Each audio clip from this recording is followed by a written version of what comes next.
Colorado's stone fruit season is in full swing right now. So you see a lot of fruit all over our menu in general. Today we're doing a peach puree and some nice fresh slices of peach with the porchetta as well. So instead of using hard herbs like your rosemary and your sage, we're using things like basil and the fronds from the fennel that we'll be using on the plate. My name is Kenny Minton and I'm the chef at Coperta, and today we're going to show you how to make a summer porchetta. This dish will only be on the menu at Coperta for about 2 to 3 weeks, so hopefully Chris can edit the video by then.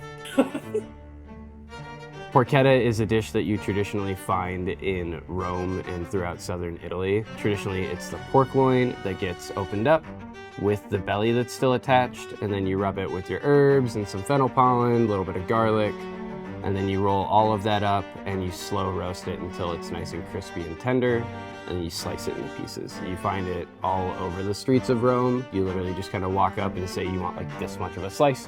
They slice it off and then you walk away. Ours is a little different than that. We have to not serve a massive piece of porchetta. So instead we use just the belly and we open it up and rub it with an herb puree that consists of fennel fronds, basil, garlic, and a little bit of shallot. So when we take the pork belly, we butterfly it open. It allows us to kind of manipulate where the fat is on the porchetta itself. That way there isn't a ton of fat just in the middle of the porchetta or just solely on the outside. It also allows us to trim away any unnecessary fat. As much as I love pork fat and all things that involve that, it's not for everyone. So it allows us to be able to remove that and make for a more clean bite.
So after we open up the pork belly, we hit it with a healthy amount of salt. Pork needs a lot of salt. It's kind of bland without it. So if you aren't brining it, you need to pretty aggressively salt it and then let it sit for a minute so it actually gets worked into all of the meat.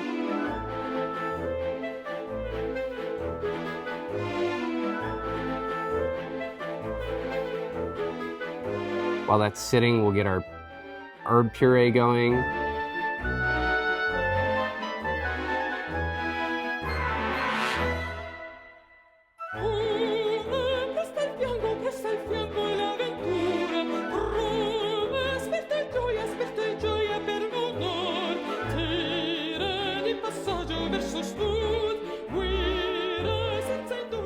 You probably wouldn't use this at home, but in the restaurant we use something that's called transglutamase or meat glue. I think both sound a little chemical-y. It's an enzyme, basically, that binds proteins together that allows us to keep a uniform and round portion.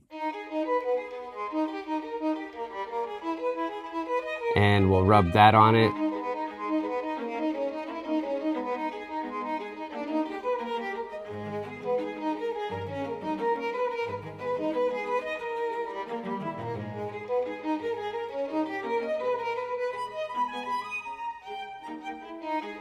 And then we'll roll it up nice and tight.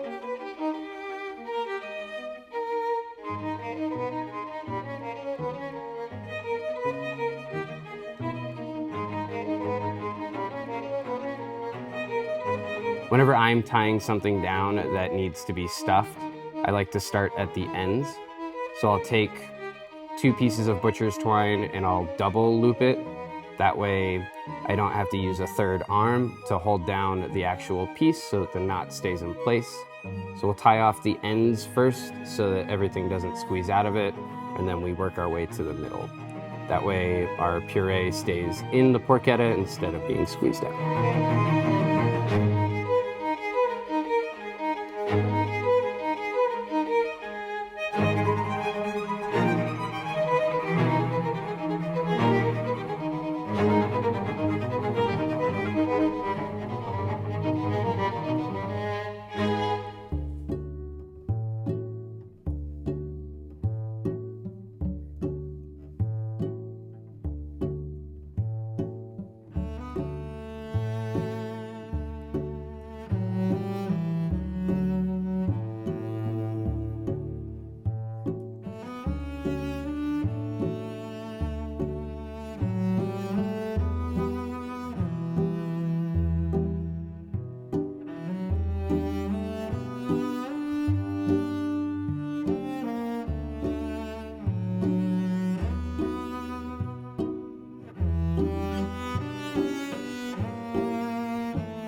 So traditionally you would take the porchetta from that point and either braise it and let it get nice and tender and then roast it from there, or you can go in a really low oven and let it slow roast for a long period of time. For us at Coperta, because we're serving it as a antipasti, we want to control exactly the size and the cook of the porchetta. So we end up wrapping it in plastic to kind of seal off any remaining ends of the porchetta. It ends up yielding the end pieces a little bit better so that we don't have to just trim away and throw it away. So we'll take that, we'll tie it off with some plastic wrap and a little more butcher's twine to make sure it's nice and tight.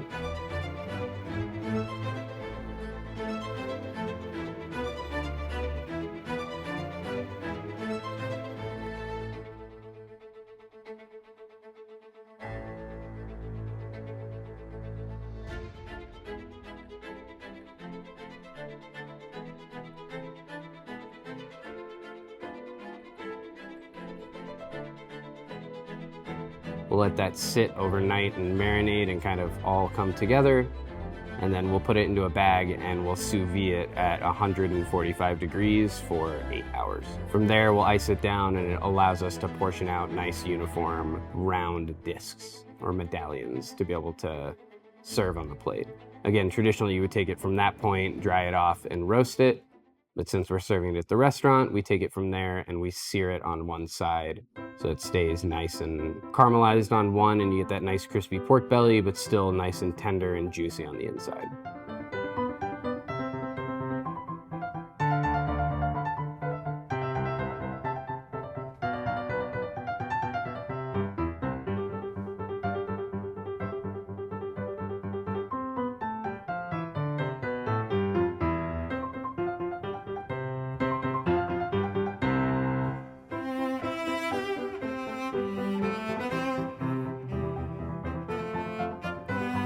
So we start off the plate by putting a little bit of a peach puree on the bottom. That's got a bunch of garlic and shallot, a little bit of chili flake and fennel seed in it. Pureed nice and smooth, so it'll sit on the bottom.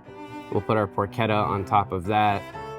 That'll get topped with some braised fennel, as well as some raw fennel, some fresh peaches, a little bit of arugula, and it wouldn't be porchetta without a healthy amount of fennel pollen.